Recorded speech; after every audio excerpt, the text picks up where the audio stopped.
folks, how's it going? So we're out here in the beautiful Blue Mountain range of northeast Oregon, and we're kind of just kicking around by the river.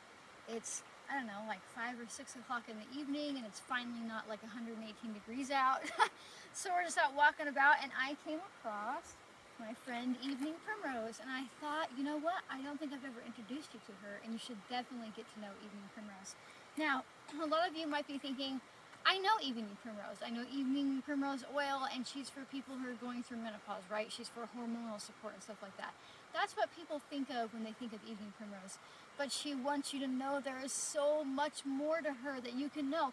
And so let him get a little bit closer here. Evening Primrose. She is unique in the way that her blooms are not opening because it's still light out. In fact, that's one of the ways that it's easier to identify her, and this is common Evening Primrose. There's all different types. But see, these blooms, little stick bugs, will open up in the evening time, which makes it a little bit challenging for me to do a video, right? Because unless I'm out here with like nighttime vision. Now, beyond the fact that her seeds, which she'll produce in like the thousands, like microscopic seeds, and they press the oils out of these, right? But beyond that ability to help support your hormones, she is amazing for anybody who needs some deep nervous system support. She's really, really supportive of a stressed out nervous system. She's a great nervine, which means she just ramps your whole system down. She calms you down. And I have been using her with my own chronic stress. She is just a really great ally for that, and really just helping with your vagus nerve, vagal vagus, people say it two different ways.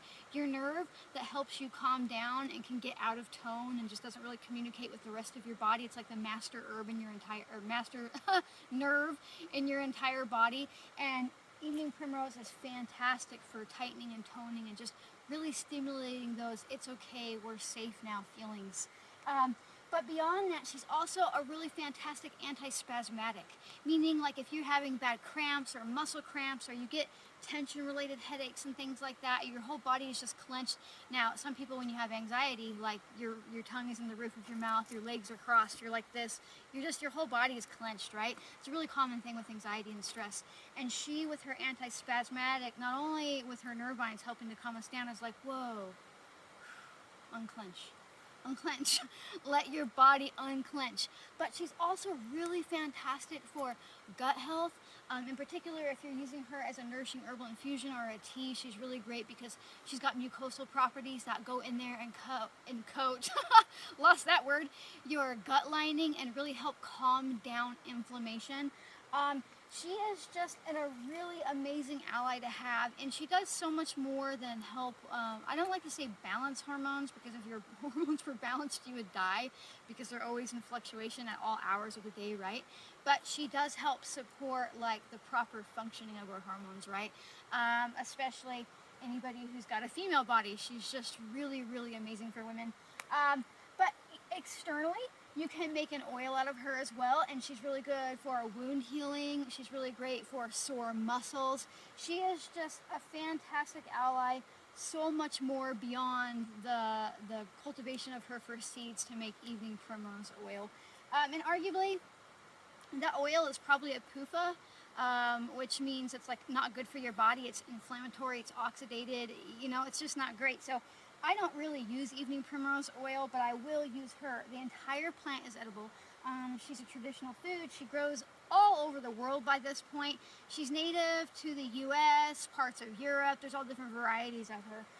And she really likes to grow, and look at this ground, really rocky, right? This is a riverbed. She really likes rocky soil, disturbed soil, kind of wet, kind of dry. There's really not a whole lot of places that she won't thrive if there's rock, right?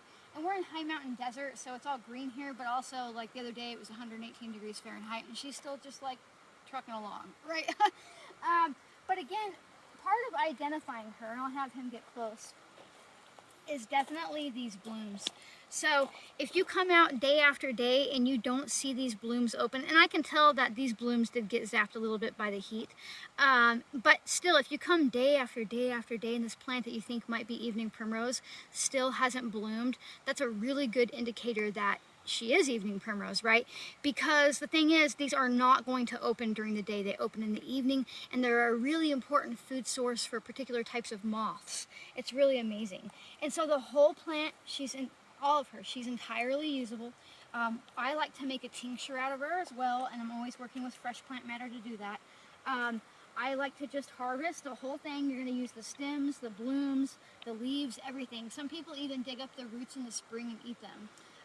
And she is just a really, really amazing ally to get to know. And you know, she's pretty much everywhere at this point, and she's really easy to cultivate in your garden. So if you can't find her in the wild, definitely plant some evening primrose.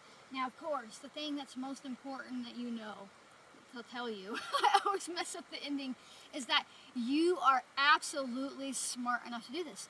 You really are. You are smart enough to get out here and find evening primrose. You're smart enough to take your health back into your hands.